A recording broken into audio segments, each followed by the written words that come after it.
La fin des voitures thermiques en Europe est désormais actée pour 2035. Selon une décision prise par le Parlement européen le mercredi 8 juin 2022, cette décision aura des conséquences importantes pour l'industrie automobile et les automobilistes. En effet, les constructeurs automobiles devront s'adapter pour produire davantage de voitures électriques et les automobilistes devront se tourner vers des alternatives plus écologiques pour se déplacer. Cette décision est le résultat de la prise de conscience croissante des enjeux environnementaux et de la nécessité de réduire les émissions de gaz à effet de serre dans l'Union européenne.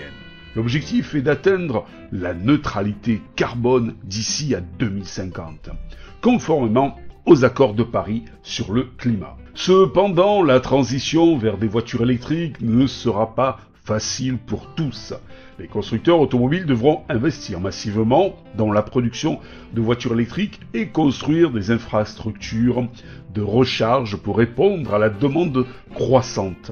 Les automobilistes devront également s'adapter à de nouveaux modes de déplacement, tels que les transports en commun, le covoiturage et les vélos électriques.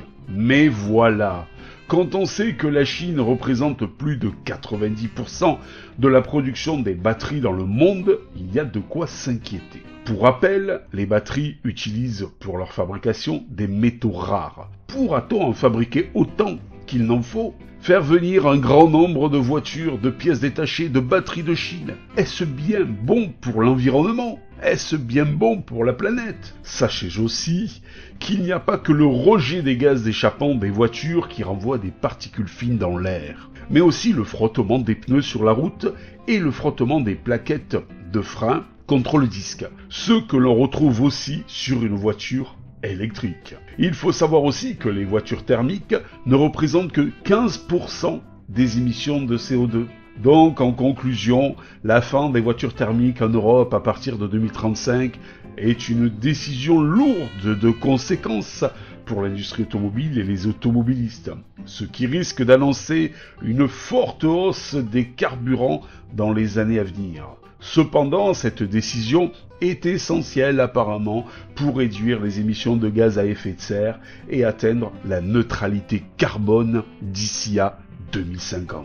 La transition vers des voitures électriques ne sera pas facile pour tous, mais elle est nécessaire pour protéger notre planète et assurer un avenir durable pour les générations futures. Mais attendez-vous prochainement à une taxe sur la voiture électrique pour compenser le manque à gagner de l'État de la taxe sur les carburants. Mais les ménages, une question fondamentale, mais les ménages pourront-ils suivre car une voiture électrique est plus chère qu'une voiture thermique? Si vous avez aimé cette vidéo, mettez un pouce en l'air et abonnez-vous à Actuelia.